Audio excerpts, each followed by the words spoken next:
Ayan, good morning po sa ating lahat.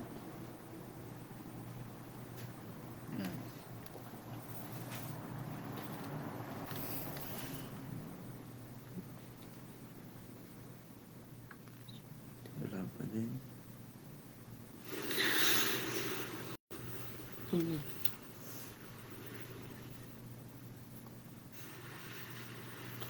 Ayan, good morning po sa ating lahat. Pasensya na po kanina, wala po atang sound yung aming unang broadcast. Hindi pa ako na sound check.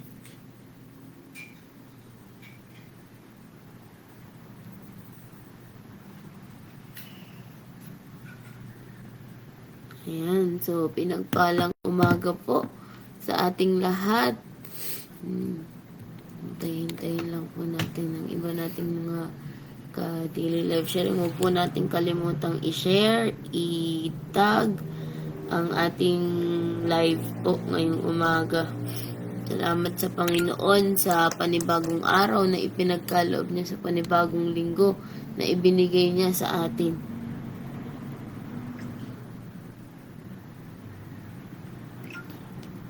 Hello po mga ka-DLS. Excited na po kami ngayong umagang ito na mapaglingkuran ang ating Panginoon sa pamamagitan ng ating daily life sharing.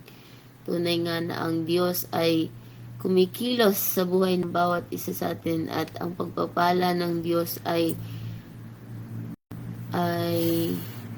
sapat sa bawat araw at ang kanyang grasya ay sapat at higit pa sa buhay ng bawat isa sa atin. Amen. Ayan.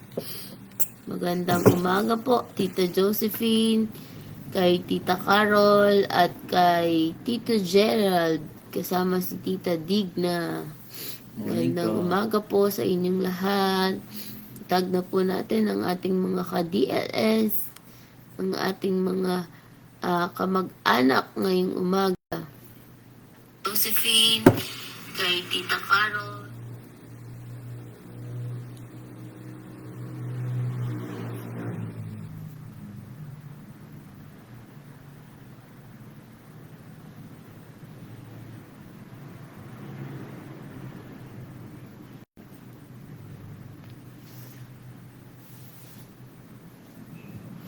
Yan. Good morning po. Good morning sa ating lahat.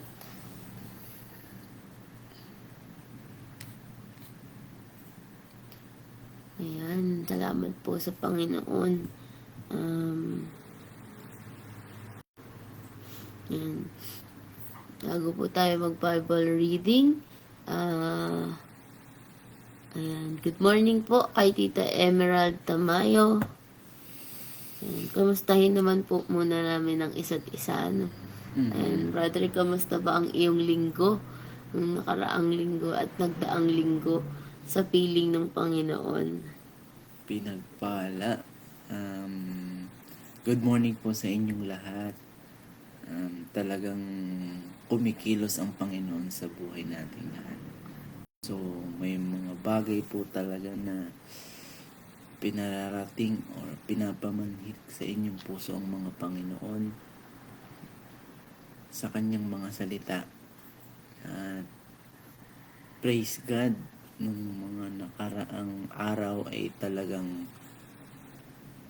ang daming pagpapala ng mga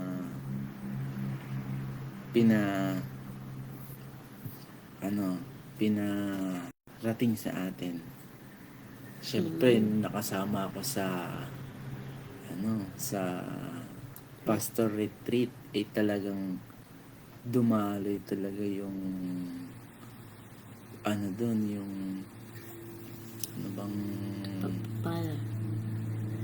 pagpapala talaga dun sa buhay natin. Amen. Na ang daming binuksang pinto sa lahat ng mga pastor, hindi lang po sa amin, mga pastor, tapos mga lingkod ng Diyos, lahat po ng lingkod ng Diyos dun sa retreat na yon talagang pinagpala po. Ikaw naman, sister. Ayan, tunay nga na ang Diyos ay nagpapala sa buhay ng bawat isa. And truly, indeed, this year is an transition to open doors. Kumbaga, tayong mga mananampalataya ay nagdala ang Diyos ng pinto. 'Di ba? So tayo ay nakapasok na doon sa mga pintong 'yun. Kailangan na lang talaga nating mag-transition dahil katulad last year ang message ng ating Panginoon sa ating mga pastor ay supernatural release. Na-release na lahat ng supernatural. Ngayon, we need to transition papunta doon sa pagbubukas ng pinto. Kaya ang Diyos talaga ay kumikilos sa kanyang will, sa kanyang paraan na hindi natin inaasahan at hindi natin ine-expect. Pero alam mo pa, ang pagkilos ng Diyos kapag tinanggap mo ng bukal sa loob ay tunay na makakapagpalaya at makakapagsinop at mas lalo mong mararanasan yung kasiyahan at kapayapaan na nagmumula sa Kanya. Ayan, good morning po sa lahat ng ating kasama ngayong umaga, kay Brother Larry Bautista, kay Ninong Joey Kaiko sa Amerika. Good morning po. At kay Tita Geraldine Tolentino, kay Tita Emerald Tamayo, kay Tita Weng Malera, at kay Tita Flor Raquel. At yan, good morning din po kay Tita Marisa Nunez.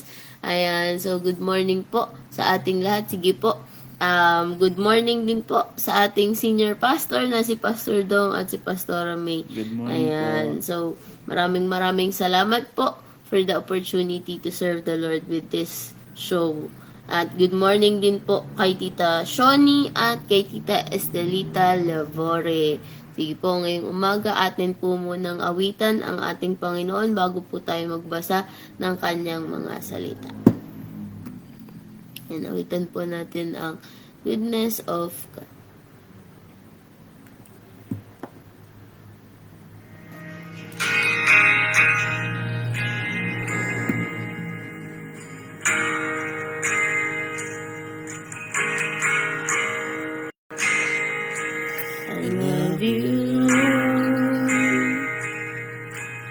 For your mercy never failed me, and all my days I've been held in your hand. From the moment that I wake up until I lay my head, oh, I will sing of the goodness of God. And all my life you have been faithful. And all my life you have been so good. With every breath that I am able, oh, I will sing of the goodness of God. I love your voice. You have led me to the fire in darkest night. You are close like no other. I've known you as a father. I've known you as a friend. And I have lived in the goodness of God. And all my life you have been faithful. And all my life you have been so good. With every breath that I am able, oh, I will sing of the goodness of God. Your goodness is running after me. Your goodness is running after, it's running after me. With my life laid down, I surrender now. I give you everything. Your goodness is running after, it's running after me. Your goodness is running after, it's running after me. Yes, oh God. Your goodness is running after, it's running after me. With my life laid down, I surrender now. I give you everything. Your goodness is running after, it's running after me.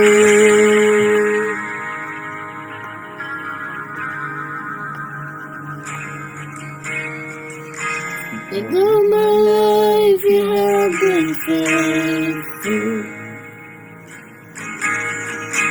And all my life you have been so, so good. With every breath that I am able, oh I will sing of the goodness of God. So God, thank you, Jesus. And all my life you have been faithful. And all my life you have been so, so good. With every breath that I am able, oh I will sing of the goodness of God. I'm gonna sing of the goodness of God. Thank you, Lord. Ang Amen. Diyos talaga ay kumikilos sa kalagitnaan natin ngayong umaga. Good morning po. Good morning sa ating lahat. Good morning po. Ayan, sabi ni Tita Kasing, good morning. Good morning, Brother Jim and Shekinah. Salamat po. Good morning po, Tita Kasing. Good morning po. Good morning po sa ating lahat. Good morning po, Tita Yogi. At good morning din po kay Brother Maxwell de la Cruz. Ayan, magandang umaga po. Magandang umaga po. Tunay nga na ang kabutihan ng Diyos ay hinahabol tayo sa bawat araw at ang kanyang grasya at pagpapala ay sapat at higit sa buhay ng bawat isa. Yan, good morning din po kay Sister Zorena Espares.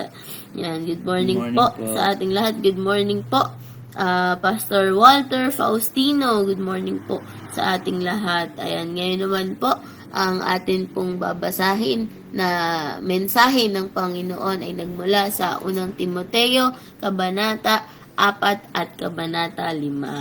Ayan. Ayan po, babasahin ko po sa Tagalog, verse unang Timoteo 4. Maliwanag ang sinabi ng Espiritu na sa mga huling araw ay iiwan ng ilan ang pananampalataya. Susunod sila sa mga mapanlinlang na espiritu at sa mga katuroan ng mga demonyo. Ang mga katuroang ito ay pinalalaganap ng mga taong sinungaling at may mga manhid na budhi. Ipinagbabawal nila ang pag-aasawa at ilang uri ng pagkain. Mga pagkaing nilikha ng Diyos upang kainin, may pasalamatan ng pananampalataya at nakakaunawa ng katotohanan. Ang lahat ng nilikha ng Diyos ay mabuti at walang dapat ipalagay na masama. Sa halip ay dapat tanggaping may pagpapasalamat sapagkat ang mga ito ay nilinis ng salita ng Diyos at ng panalangin. 6. Kung ituturo mo sa mga kapatid ang mga bagay na ito, ikaw ay magiging mabuting lingkod ni Kristo Jesus. Maipapakita mong pinalakas ka ng mga turong tungkol sa pananampalataya at sa mabuting aral na iyong sinusunod. Huwag mong pag-aksayahan ng panahon ang mga alamat na walang halaga. Sa halip, sumikapan mong maging makadiyos. May pakinabang sa pagpapalakas ng katawan, ngunit ang pagsusumikap na maging makadiyos ay mapapakinabangan sa lahat ng paraan, sapagkat ito'y may pangako, hindi lamang sa buhay ng iyo ngayon, kundi maging sa buhay na darating. Totoo ang salitang ito, at dapat paniwalaan ng lahat. Dahil dito, nagsisikap tayo at nagpapagal, sapagkat umaasa tayo sa Diyos na buhay at tagapagligtas ng lahat ng mga tao, lalo ng mga mananampalataya. 11. Ituro mo't ipatupad ang lahat ng ito. Huwag mong hayaang hamakin ka ninuman dahil sa iyong kabataan. Sa halip, sikapin mong maging halimbawa sa mga mananampalataya sa iyong pagsalita, pag-ugali, pag-ibig, pananampalataya at malinis na pamumuhay. Habang wala pa ako riyan, iukol mo ang iyong panahon sa pagbabasa ng kasulatan sa harap ng mga tao, sa pangangaral at pagtuturo. Huwag mong pababayaan ang kaloob ng Espiritu Santo na ibinigay sa iyo ng magsalita ang mga propeta at ipatong sa iyo ng mga pinuno ng iglesia ang kanilang kamay. Isagawa mo ang mga ito at pag-ukulan mo ng panahon upang makita ng lahat ng iyong paglago. Pakaingatan mo ang iyong pagkilos at pagtuturo.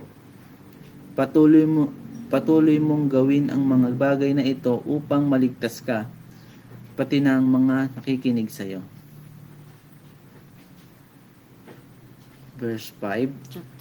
Chapter 5, verse 1.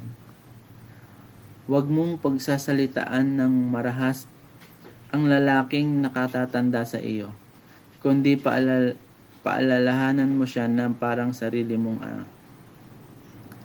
Pakitunguan mo namang parang kapatid ang mga kababatang lalaki. Ituring mong parang sariling ina ang matatandang babae. At pakitunguan mo ng buong kalinisan ang mga kabataang babae na parang iyong mga kapatid. Tulungan mo ang iyong biyudang walang ikabubuhay. Subalit kung ang isang biyuda ay may anak o apo, sila ang unang dapat kumalinga sa kanya bilang pagtanaw ng utang na loob, sapagkat ito ay nakalulugod sa Diyos. Ang tunay na biyuda ay yung nag-iisa sa buhay at tanging ang Diyos lamang umaasa. Kaya't patuloy siyang nananalangin sa araw at gabi. Samantala, ang biyudang nabubuhay sa kalayawan ay maituturing ng patay. Ipatupad mo sa kanila ang utos na ito upang walang mas maisumbat sa kanila ang sinuman. Ang sinumang hindi kumakalinga sa kanyang mga kamag-anak, lalo ng mga kabilang sa kanyang pamilya, ay tumatalikod sa pananampalataya at pagsama sa kanya sa isang di mananampalataya. Ang biyudang dapat isama sa listahan ng tutulungan ay iyong di bababasa 60 taon gulang. Minsan lamang nag-asawa, kilala sa paggawa ng kabutihan, nagpalaki ng maayos sa kanyang mga anak, magiliw tumanggap sa nakikituloy sa kanyang tahanan, naglingkod ng may kababaang loob sa mga kapatid sa Panginoon, tumulong sa nangangailangan at inaalay ang sariling paggawa ng mabuti. Huwag mong isasama sa listahan ang biyudang may mga bata pa. Biyuda ang mga bata pa, sapagkat kapag nag-alab ang kanilang pagnanasa, mapapalayo sila kay Kristo at mag-aasawang muli. Sa ngayon, nagkakasala sila dahil hindi pagtupad ng una nilang pangako kay Kristo. Sila'y nagiging tamad at nag-aaksaya ng panahon sa pangangapit bahay, at sila'y nagiging tsismosa, mahilig makialam sa buhay ng may buhay, at madadaldal. Kaya't para sa akin, mabuti pang sila'y mag-asawang muli, magkaanakan at mag-asikaso ng tahanan upang ang ating kaaway ay hindi magkaroon ng pagkakataong mapintasan tayo, sapagkat may ilan ng biyudang na iligaw ni Satanas. Kailangan alagaan ng babaeng mananampalataya ang mga kamag-anak nilang biyuda upang hindi sila maging pabigat sa iglesia. Sa ngayon, ang aalagaan ng iglesia ay iyon lamang mga biyudang walang ibang inaasahan. Ang mga pinunong mahusay mamahala ay karapat-dapat tumanggap ng pangalang paggalang at kabayaran, lalo na ang mga masigasig sa pangangaral at pagtuturo ng salita ng Diyos. Sapagkat sinabi ng kasulatan, huwag mong bubusalan ang bibig ng baka habang ito'y gumigiig. Nasusulat din ang manggagawa ay karapat-dapat bayaran. Huwag mong tatanggapin ang anumang paratang laban sa isang pinuno ng iglesia kung walang patotoo ng 2 o 3 saksi. Pagsabihan mo sa harap ng lahat ang sino mang ayaw tumigil sa paggawa ng masama para matakot ang iba. Sa harap ng Diyos at si Kristo Jesus at ng kanyang banal na mga anghel, iniuutos kong sundin mo ang mga bagay na ito nang walang kinikilingan o tinatangi. Huwag mong ipapatong agad ang iyong kamay sa sino man upang bigyan ito ng kapangyarihang mamahala. Ingatan mong huwag kang masangkot sa kasalanan ng iba. Manatili kang walang dungis. Huwag puro tubig lang ang iyong iinumin. Uminom ka rin ng kaunting alak na gamot sa madalas na pagsakit ng iyong sikmura. Ang mga taong lantad sa kasalanan bago pa humarap sa hukuman, at mayroon din namang kasalanan ay huli na kong mahayag. Gayon din naman, may mabubuting gawa na madaling mapansin, ngunit kung hindi man mapansin agad, ito'y hindi maililihim habang panahon. Amen. Ang Diyos po, salamat sa Diyos sa kanyang mga salita. Tunay nga na sa bawat salitang lumalabas at namumutawi sa ating Panginoon, ito ay para sa ikabubuti ng kanyang mga anak. Ayan. So, good morning po sa lahat ng ating mga ka-DLS. Good morning po muli kay Ate Judy, kay Tita Odette Estolero, at kay Doktora May Kiachon. Ayan, good morning din po kay Brother Dante Chambre at kay Tita Flor de Chavez. Ayan, so good morning din po kay Pastor Ruel, kay Dumakit Atinen, at kay Sister Irene Damo. Ayan, dami na natin.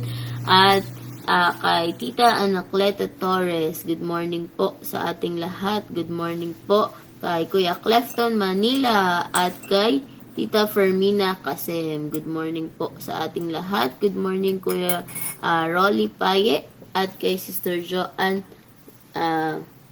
Good morning din po kay Sister Norma Salis. Ayan, so good morning po sa ating lahat. Ayan. Sabi po sa salita ng Panginoon,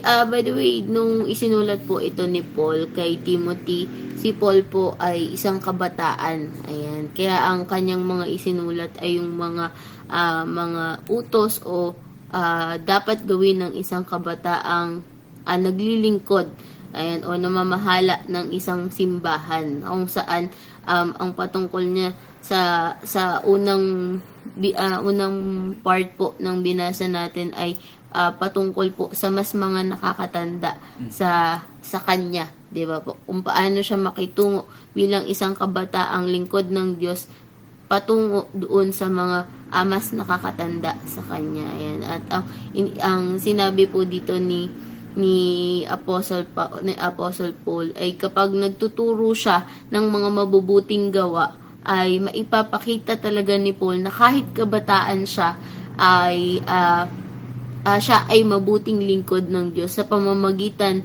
ng mga turo ni Paul tungkol sa pananampalataya at mabubuting gawa. Ayan. So, talagang tayo bilang isang mga mananampalataya po, hindi din po dapat tayo mag-aksaya ng panahon. Ang sabi nga po ni Paul ay mas lalo nating pagsumikapan na magbasa talaga at pag-aralan ang salita ng Diyos, dahil ito talaga ang magpapalakas sa atin. Aside from doing exercise, aside from doing, sabi po dun sa verse 8 ng chapter 4, may pakinabang ang pagpapalakas ng katawan, pero mas higit na kapakipakinabang ang pag-aaral ng salita ng Diyos. Di ba po? Dahil ang salita ng Diyos ay may pangako, sabi doon ni Paul, ay ang salita ng Diyos ay may pangako at hindi lamang para sa ngayon, kundi maging sa mga salinlahi pa natin, di ba? So talagang ang salita ng Diyos ay tunay at totoo at dumadaloy mula pa noon, ngayon at magpakailanman. Ayan. Yan, dapat po talaga ay paniwalaan natin ang salita ng Panginoon. At sabi nga po sa verse 10, kaya tayo, dahil dito, nagsisikap tayo at nagpapagal sapagkat umaasa tayo sa Diyos na buhay at tagapagligtas ng lahat ng tao, 'di ba? So tayo talaga po ay dapat magsikap at magpagal para maibahagi ang salita ng Diyos, katulad ng iniatang ni Pablo kay Timothy na ipangaral talaga ang salita ng Diyos. Tayo din po mismo ay talagang kahit anong sakripisyo, kahit anong hirap, kailangan talaga tayo ay humawak sa salita ng Panginoon at ibahagi po natin talaga ang salita ng Panginoon. Ang sabi pa nga po ni Apostle Paul, talagang inutos na, parang i-declare niya kay Timothy na ituro mo at ipatupad ang lahat ng ito, 'di ba po? So lahat po talaga ng salita ng Diyos ay kailangan nating ipangaral at ipalaganap sa buong sanlibutan, 'di ba? So sabi nga din po ni Paul doon sa verse 12 ng chapter 4, 'di ba? Huwag mong hayaang hamakin ka ng ninuman dahil sa iyong kabataan. In serving the Lord, there is no age. Wala pong age kung sino ang gustong maglingkod sa Panginoon. Ang gusto ng Panginoon ay yung ating puso, ang ating willingness na maglingkod sa Kanya. At katulad ni Timothy na bilang kabataan talagang ipinagamit niya ang sarili niya sa Panginoon at mas lalo niyang sinikap na maging halimbawa ng mga mananampalataya. Kaya maging sa kanyang pagsasalita, sa kanyang pag-uugali, pag-ibig, pananampalataya, at malinis na pamumuhay. Binigyan po tayo dito ni Apostle Paul ng mga halimbawa kung paano talaga tayo kikilos at lalakad sa salita ng Panginoon ngayong sa salita ng Panginoon habang tayo ay nabubuhay dito sa mundo, 'di ba? Talagang tayo po dapat ay maging halimbawa ng mga tao sa labas na maging halimbawa tayo sa ating pagsasalita, sa ating pag-uugali, sa ating pag-ibig, maging sa pananampalataya at sa ating pamumuhay. Ayan. At ang iniwan dito ni Paul kay Timothy is habang wala pa siya sa tabi ni Paul ay iukol talaga ni Timothy ang pagbabasa, mag-ukol talaga si Timothy ng panahon para magbasa ng kasulatan sa harap ng mga tao. Ayan, katulad ng daily life sharing at sa pangangaral at pagtuturo. Ayan, yan po talaga ang dapat nating, kumbaga yan ang ating commission sa bawat araw na maipalaganap, maituro ang salita niya sa lahat ng tao. Ayan, so ang Diyos po ay talagang kumikilos kahit na ikaw ay bata, kahit na ikaw ay binata, kahit na ikaw ay tatay, kahit ikaw ay lolo, kahit anong edad, ang Diyos ay kumikilos sa buhay ng bawat isa sa atin. At hindi siya namimili ng edad kung sino ang maglilingkod sa Kanya, 'di ba? Kahit na sino ay pwedeng maglingkod as long as maniniwala tayo sa salita ng Diyos at talagang magiging halimbawa tayo ng Panginoon sa pamamagitan ng Kanyang mga salita. At sabi nga po ni Paul doon sa 4 verse 15 hanggang 16, isagawa mo ang mga ito at pag-ukulan mo ng panahon upang makita ng lahat ang iyong paglago. Pagkaingatan mo ang iyong pagkilos at pagtuturo, patuloy mong gawin ang mga bagay na ito upang maligtas ka pati na ang mga nakikinig sa iyo. Ayan. Talagang ang Diyos po ang mangungusap sa buhay ng bawat isa, maging sa mga nakikinig at nagsasalita ng kanyang mga salita. Mangungusap po talaga ng pag-grow sa buhay natin at maging yung conviction ng Lord na ma-save ang bawat isa ay naroroon. Ayan. So, maraming talagang revelation ang Lord sa unang Timoteo chapter 4 pa lang po. Pupunta na po tayo sa chapter 5. Ayan. So, di ba po, dito naman po mas in-emphasize ni Paul yung pag-aalaga ni Timothy sa mga balo. Ayan. Talagang ang Diyos ay mahal na mahal ang mga balo.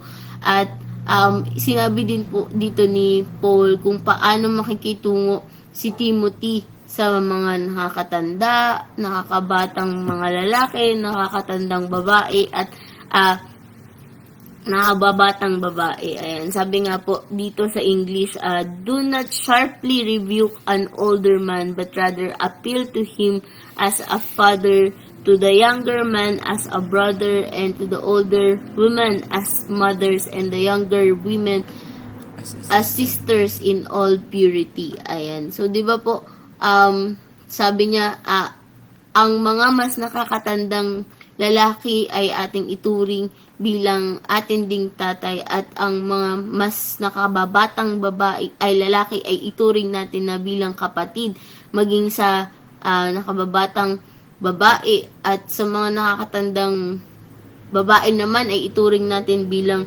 mga ina, 'di ba? So talagang sa ating simbahan tunay na tunay ang mga salitang to, dahil pagpasok mo pa lang sa simbahan nagkaroon ka na ng mga panibagong nanay, tatay, mga kapatid sa Panginoon. Ayan. Kaya ang Diyos talaga ay nagbibigay ng wisdom sa buhay ng bawat isa sa atin. Ano po? At dito po sa mga susunod na mga verse natin, 'di ba?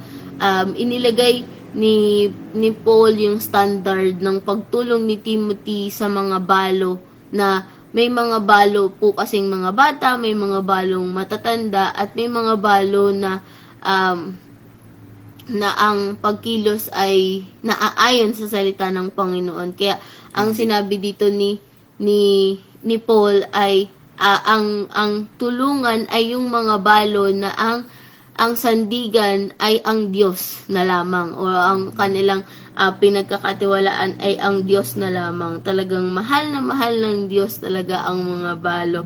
Good morning po, Tita Celinia Lanusa. Ayan, ang nanay ni Pastora Lay. At good morning din po kay Pastora Lay. Good morning po sa ating lahat. Tunay nga na ang Diyos talaga ay mahal na mahal ang mga balo, 'di ba? Inilagay dito ni Paul na kung paano talaga kumilos ang isang balo, at merong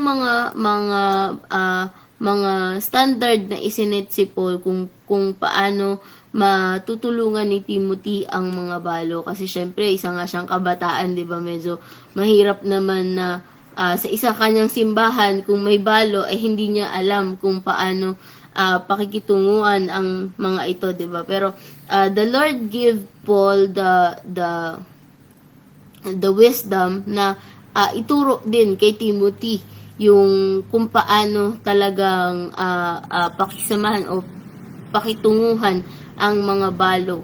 Ayan. So tama ang Diyos, tama si ang Diyos sa buhay ni Paul na maging yung mga balo na dependent talaga sa Panginoon ang kailangan magkaroon ang church ng burden para sa kanila. At yan, sabi nga po sa verse 17 ng chapter 5, ang mga pinunong mahusay, mamahala ay karapat dapat tumanggap ng paggalang at kabayaran lalo na ang mga masisigasig sa pangangaral at pagtuturo ng salita.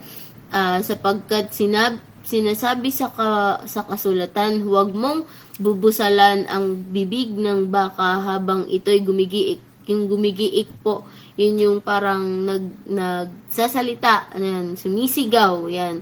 At sabi din doon, nasusulat na ang manggagawa ay karapat dapat bayaran. Dito po sa salitang ito, sabi po doon, 'di ba? Ang mga mangangaral, ayan, ang mga mangangaral ay wag mong pipigilan habang sila ay nagsasalita. Inihanlin tulad sa isang baka na sumisigaw, katulad ng mga mananampalataya na isinisigaw ang salita ng Panginoon. Talagang dapat hindi sila mapigilan, hindi talaga tayo dapat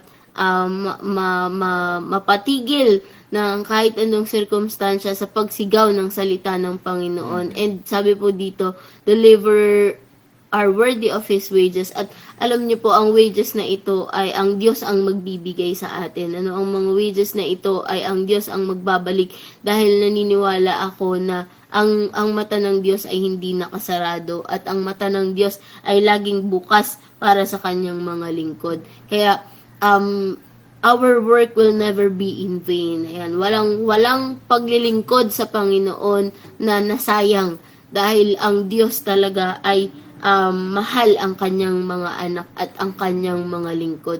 Kaya talagang maging sa ating simbahan, ingatan din natin ang reputasyon ng ating mga leaders, lalong-lalo na ng ating mga pastor. Na kahit na anuman ang sabihin ng mga tao, talagang sila ay ating protektahan natin ang kanilang reputasyon, at maging tayo po ay maging daluyan ng pagpapala sa kanilang mga buhay. Ayan, isang patotoo ko lang po, simula pa ang mga magulang ko ay nakakilala sa Panginoon. Talagang sila ay napaka-giver nila sa mga lingkod ng Diyos. Talagang ang Diyos ang nagbigay sa kanila ng pagsisinop ng wisdom na magsinop sa negosyo na ipinagkatiwala ng Diyos, at Alam niyo po, talagang ang Diyos po ay hindi natutulog dahil mas lalo pa niyang pinalago at dinagdagan ang negosyo ng aking mga magulang hanggang sa nawala na yung tatay ko. Talagang ang Diyos po talaga ang kumikilos sa buhay ng kanyang mga anak dahil sa kanilang paglilingkod sa mga lingkod ng Diyos. Talagang hindi pinabayaan ng Diyos ang aming negosyo dumaan man sa matinding pagsubok, pero ang Diyos po talaga ang magpapalago at tunay nga na ang pag-ibig ng Diyos ay malawak, malalim at hindi natin mawari sa ating mga isip, pero kapag naranasan po ng bawat isa sa atin ang pag-ibig ng Diyos ay talagang hindi natin makakalimutan. Hindi natin makakalimutan ang salita ng Panginoon, 'di ba? Kaya nga po isa pa pong nasagap ko dito sa chapter 5, yung pinakahuling verse na sinabi ni Paul na gayon din naman may mabubuting gawa na madaling mapansin, ngunit kung hindi man mapansin agad, ito'y hindi malilihim habang panahon. Lahat po ng gawa natin sa Panginoon ay hindi nalilihim sa Kanya. Ano po, na talagang ang Diyos ay ating rewarder, ang Diyos ay ating siya po ang magbibigay sa atin ng reward sa mga kabutihang ginawa natin sa kanyang mga lingkod. Ano po, na ang sabi po dyan ni Paul ay may mga mabubuting gawa na hindi napapansin at may mga mabubuting gawa na napapansin. At talagang ang mabubuting gawa po natin ay para tayong nag-iipon ng treasure sa langit. Ayan. Kaya po, kung tayo man po ay may mga ginawang mabuti na hindi napapansin, huwag kang malungkot, huwag kang malulungkot dahil ang Diyos ang kakakita niyan sa buhay natin. Diba po? At yan po, ang 1 Timothy chapter 4 and 5. Ayan, talagang ang Diyos po ay kumikilos sa buhay ng bawat isa sa atin. At yan, good morning po. Yan, bati-bati po muna tayo sa mga nasa live. Good morning po kay Brother Alex Costales, kay Ate Godi Dayen, ayan, kay Pastora Micaela Luna, kay Sister Flor de Lis Salamat, kay Sister Jessa Jayokada. Good morning din po kay Sister Angie, kay Sister Madel, kay Sister Kel, Kira Kiamko, ayan. At kay Tito Manuel del Rosario, kay Sister Soledad Fenaflor, good morning po kay Sister Marilyn Balagat, kay Sister Ruby Damaso, kay Sister Irene Damo, kay Sister Sheila Manuel. Ayan. Good morning po kay Pastor Ismael. Ayan. So, good morning po. Good morning po. If you have a prayer request po, pwede po nating i-comment para maipanalangin po natin bago po tayo matapos sa ating segment for this morning. Ayan.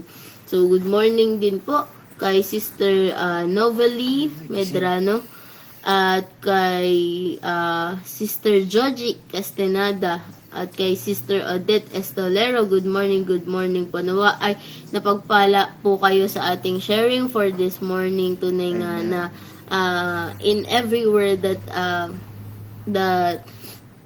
comes out from the mouth of the Lord is a blessing to each one of us, di ba po? Lahat po ng salita ng Diyos na lumalabas sa kanyang mga labi ay atin po itong pagpapala yan sa ating mga buhay. Good morning din po kay Sister Chita Danog, ayan. So kung may mga prayer request po kayo for this morning, pwede po nating i-comment sa comment section para po maipanalangin natin ngayong umaga. Yan. Ayan, sige po. Tayo po ay manalangin at hayaan natin na dumaloy ang pagpapala ng Panginoon sa buhay ng bawat isa sa atin. And hallelujah, Jesus, hallelujah. Lord, we thank you for this morning. We thank Yes, you for the Lord. life that you have given us, Lord God. We Thank thank you, you for Lord. the word that we have read. At alam namin, Panginoon, na ikaw ang Diyos na nangungusap sa buhay ng bawat isang nakikinig, Panginoon, ngayong umagang ito. Salamat sa iyong mga revelations. Salamat sa iyong ginawa sa krus ng Kalbaryo, Panginoon. Tunay nga, Panginoon, na you first love us, Lord God. At salamat sa pag-ibig na ito na hindi nagmamaliw at hindi natatapos, Panginoon. Salamat po sa iyong buhay na ibinigay sa krus ng Kalbaryo upang kami ay maligtas laban sa mga kasalanan na inilagay ng kaaway sa aming mga buhay. Salamat, O Diyos, sa pagiging victorious, Panginoon, at naniniwala kami, Panginoon, na sa lahat po ng mga nakikinig ngayong umaga at nanonood ngayong umaga, naniniwala ako, O Diyos, na kumikilos ka sa buhay nila, nangungusap ka sa buhay ng bawat isa, at anuman ang kanilang mga dalangin, di man nila mailagay sa comment section, ikaw, O Diyos, ang patuloy na nangungusap at paggagalingin mo sila, hindi hadlang, Panginoon, na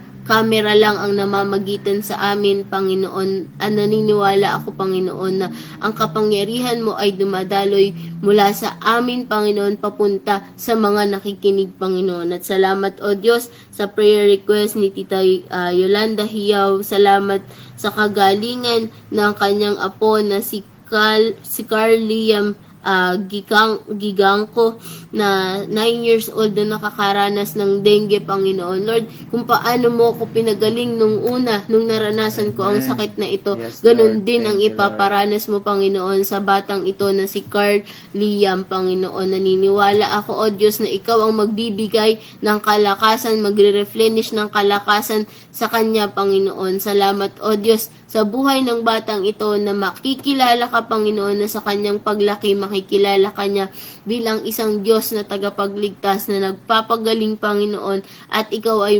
mamahalin niya din Yes, katulad ng kanyang lola, Panginoon. At salamat, O Diyos, maging sa buhay po ni Tita Flor, Panginoon. Salamat sa kagalingan ng kanyang ulo, Panginoon. Anuman ang sinabi mo din sa iyong mga salita na sa iyong mga sugat at latay kami iyong pinagaling, at anuman ang karamdaman na nai-experience ng aming mga kapatid, Panginoon, ikaw ang magpapagaling, O Diyos. Salamat din po sa prayer request ni Tita Weng Molera, Panginoon, na maging maayos ang nararamdaman ni Nanay Carolina at maging negative ang lahat ng mga resulta ng kanyang mga test. Salamat, Panginoon, sa kagalingan ni Nanay Carolina, sa kalakasan na patuloy mong ibinibigay sa kanya at sa panibagong buhay na ilalagay mo sa kanya, Panginoon. Salamat, O Diyos, maging sa buhay ni Sister Dumakit Atinen. Prayer request niya is healing para sa lahat ng may sakit yan.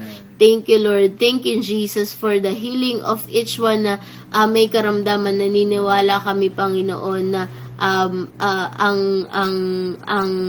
segment na ito, Panginoon, marami kang pagagalingin in Jesus' name, sa pangalan mo pa lamang, Panginoon, ay pinagaling mo na ang lahat ng nakikinig na may nararanasang karamdaman. Salamat po, O Diyos, maging sa test ni Sister Flor de Release. Salamat sa normal ultrasound result, Panginoon, sa kanyang buhay. Salamat, Panginoon, dahil naniniwala kami na paglabas ng result ni Sister Flor de Release, Panginoon, ay yung normal na result ng mga ultrasound ang mararanasan niya in Jesus' name, dahil naniniwala kami, Panginoon, na ang kapangyarihan mo ay dumaloy na sa kanyang buhay. Salamat sa iyong mga salita. Salamat sa iyong pagpapagaling, Panginoon, sa lahat ng mga nakakaranas ng mga karamdaman, maging sa buhay ni Pastor Oscar Ponyete, na maging normal ang kanyang sugar at ang creatinine, na prayer request ni Sister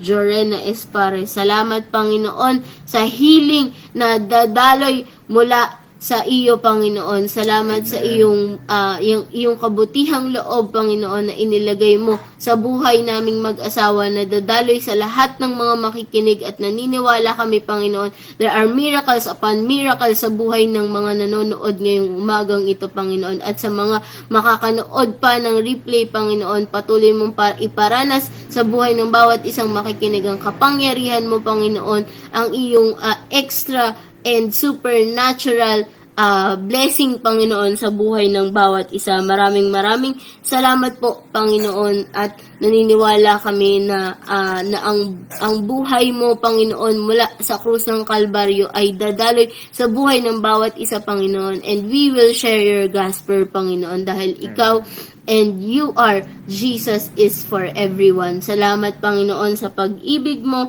sa buhay mo, Panginoon, para sa buhay namin, Panginoon. Salamat, O Diyos, dahil talagang inibig mo kami mula pa noon hanggang ngayon, hanggang sa dulo ng aming lahi, Panginoon. At kami po ay na-overwhelm sa iyong pag-ibig, dahil ang pag-ibig mo, Panginoon, ay walang makakapantay na kahit na sino, Panginoon, at walang makakagawa sa ginawa mo, Panginoon. At salamat, Panginoon, sa pag-ibig mo na hindi nagmamaliw, Panginoon. Salamat, O Diyos, iparanas mo sa buhay ng bawat isa, Panginoon, ang iyong kasiyahan, ang iyong kapayapaan, kapanatagan, Panginoon, na sa kabila ng mga pagsubok na nararanasan ng bawat isa sa amin, Panginoon, ay ikaw ang aming kapanatagan, ikaw ang aming kapayapaan, ikaw ang aming kasiyahan, dahil naniniwala kami, O Diyos, na marami kang gagawin at marami kang plano sa buhay ng bawat isang makikinig, Panginoon. Salamat, O Diyos, at naniniwala kami, Panginoon, marami ka pang ginagawa sa buhay ng bawat isa sa amin. Salamat, Panginoon. At sa iyo namin ibinabalik ang lahat ng papuri, pasasalamat at pagsamba sa pangalan ni Jesus. Amen. Yan, maraming salamat po sa buhay ng bawat isa. Good morning po kay Sister Reza Chua, kay Brother Alan Ramirez, kay Tito Joven Aguilar, kay Sister Nelia Casil. Ayan. So, magandang umaga po sa ating lahat at naniniwala po ako na ang Diyos po ay kumilos sa buhay ng bawat isa sa atin ngayong umagang ito. Maraming salamat po sa nag-tune in, and don't forget to always like, share, and subscribe to our platforms, sa Daily Life Sharing TV, sa YouTube channel po ng Daily Life Sharing, and patuloy po nating ipamahagi ang salita ng Panginoon sa lahat ng naririnig natin sa bawat araw ng segment na ito. Naniniwala ako na ang Diyos po ay patuloy tayong gagamitin, patuloy tayong magiging pagpapala sa ibang tao, dahil tayo po ay pinagpala niya upang maging pagpapala sa ibang tao. Kaya naman maraming salamat po sa lahat ng nag-tune in. I hope na ang bawat isa po ay pinagpala upang maging pagpapala tayo sa mga place of assignment po natin. Ayan. Salamat po sa Panginoon. Salamat po sa bawat isa sa atin. Enjoy the rest of the morning with the presence of the Lord. Ano po? Amen. Salamat po sa buong maghapon. Dalangin ko na sa lahat ng may mga trabaho, sa lahat ng mga magbabiyahe pa lang, sa lahat ng aalis ng tahanan, ang pag-iingat ng Diyos ang sumama po sa buhay ng bawat isa sa atin, at maging matagumpay po lahat ng hahawakan ng ating mga kamay, tatapakan ng ating mga paa sa ating mga pagtatrabaho, sa ating mga ginagawa, sa lahat ng ating gagawin pa lang. Naniniwala ako ng katagumpayan ng Diyos. Kung paano niya pinagtagumpayan ang krus ng Kalbaryo, ganun din tayo magiging matagumpay sa lahat ng mga gagawin natin sa buong maghapon. Salamat po, at isama natin lagi ang gospel ng Panginoon sa buhay natin. Saan man tayo magpunta, saan man tayo magdalhin ng ating mga trabaho o ng pagkakataon, ang isama natin lagi ay ang pag-ibig ng Diyos, at ipamahagi natin po ito sa lahat ng mga nakakasalamuhan natin. Kaya naman maraming salamat po, and good morning, blessed Tuesday po sa buhay ng bawat isa. Sige po, bye-bye po. Thank you so much po. Bye-bye po. Good morning po.